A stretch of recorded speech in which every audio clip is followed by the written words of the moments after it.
નમસ્કાર મિત્રો, તો ડાયરાને રામ રામ ને મારા બધા ખેડૂત મિત્રોનો આજના અમારા નવા વિડીયોની અંદર સ્વાગત છે।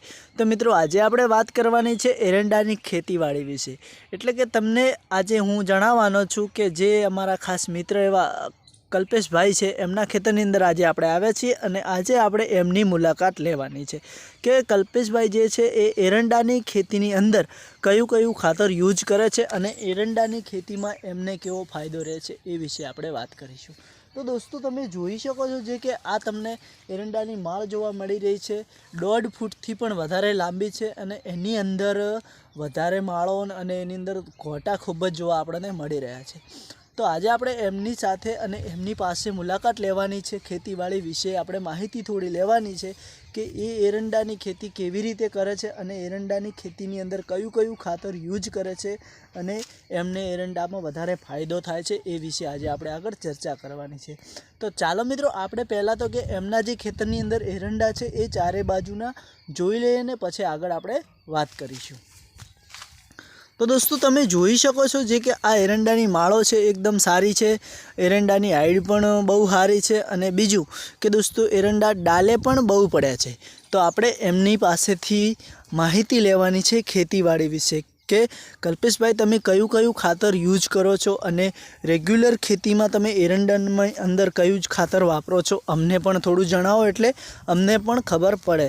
તો દોસ્તો, તમે જોઈ શકો છો આપણે ખેતરની બહાર આવ્યા છીએ અને એમની હાઈટ વિશે આગળ આપણે ચર્ચા કરી રહ્યા છીએ। તો તમે જોઈ શકો છો તો દોસ્તો કે જેથી કરીને આપણને પણ થોડી ઘણી માહિતી મળે અને આપણને પણ સમજણ આવી શકે છે। તો જ્યારે કે ઘણા બધા મોટા ભાગે મિત્રો જે ખેતીવાડી કરી રહ્યા હોય છે એ યુરિયા, ડીએપી, સલ્ફર એવા ઘણા બધા ખાતરો વાપરતા હોય છે અને ઘણા બધા એવા ખેડૂતો પણ હોઈ શકે છે મિત્રો કે જે કેમિકલવાળી વસ્તુઓ વાપરતા હોય છે, યુઝ કરતા હોય છે, એવી રીતે કરીને ખેતીનો પાક લેતા હોય છે। અને આજે આપણે કપૂરસિંહને મળવાનું છે, કપૂરભાઈને, કે કયું ખાતર તમે યુઝ કરો છો અમને પણ જણાવો અને અમારા બધા જે યુટ્યુબની અંદર મારી ફેમિલી જે છે, મારા મિત્રો જે છે એ પણ જાણી શકે છે અને ખેતીમાં યુઝ કરી શકે છે, એમને સારો સપોર્ટ મળે, સારી ખેતીવાડીમાં આવક મળે તો એ પણ આપણું ખાતર યુઝ કરશે। તો મિત્રો, પહેલાં તો કે જે અમે ખાતર યુઝ કરીએ છીએ એ હું તમને બતાવવાનો છું। જે કે અમે મિત્રો ડીએપી પણ યુઝ કરીએ છીએ અને યુઝ પણ કર્યું પણ છે મિત્રો, અને ડીએપીનું રિઝલ્ટ આપણને પણ સારું મળે છે અને એની પછી આપણે યુરિયા પણ યુઝ કર્યું છે।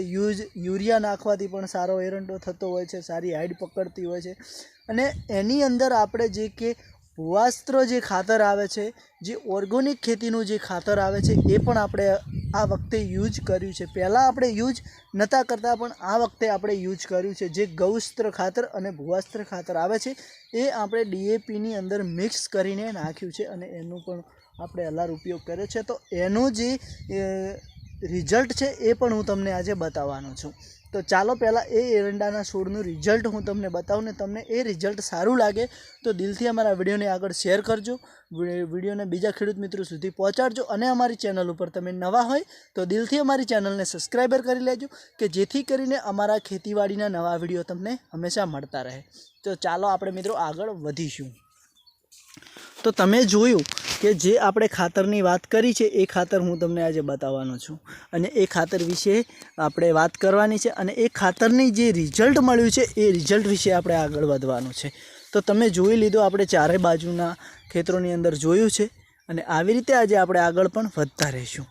તો ચાલો મિત્રો, આપણે આગળ વધી રહ્યા છીએ અને બીજું કે તમે જોઈ શકો છો એ ખેતીવાડીના અંદરનો એ ખાતર જે વાપર્યો છે એનું રિઝલ્ટ અને આપણે જે પહેલાંથી જ આપણે વાપરતા આવીએ છીએ એ રિઝલ્ટ તો તમે જોઈ શકો છો મિત્રો। આ જે છોડની અંદર એ બંને ખાતર વાપરવામાં આવે છે, તમે જોઈ શકો છો। આવી રીતે કંઈક રિઝલ્ટ આપણને મળે તો આપણને પણ ખેતીવાડી કરવાનો રસ આવે અને ખેતીમાં મજા આવતી હોય છે।